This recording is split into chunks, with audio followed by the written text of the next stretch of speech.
दिन हमारी खबर की सुर्खी है, हरियाणा के शहर बल्लभगढ़ में लाठीचार्ज, पथराव, हाईवे जाम। खबर तफसील से सुने। 21 साल की निकेतन के कत्ल मामले में आज बल्लभगढ़ के दशहरा ग्राउंड में महापंचायत बुलाई गई थी।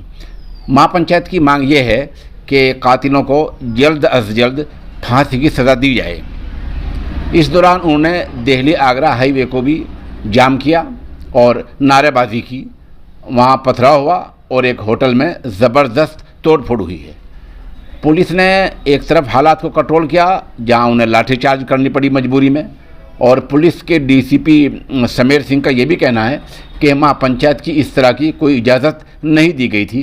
पुलिस का मानना है कि भीड़ में कुछ शरारती लोग दाखिल हो गए जिन्होंने हालात को ख़राब कर दिया।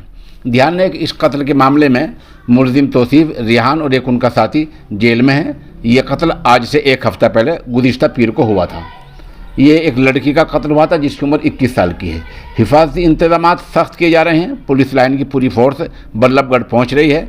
आला अफसरान, आला हुकाम मौके पर है और फिलहाल हालात कंट्रोल में बताए जा रहे हैं।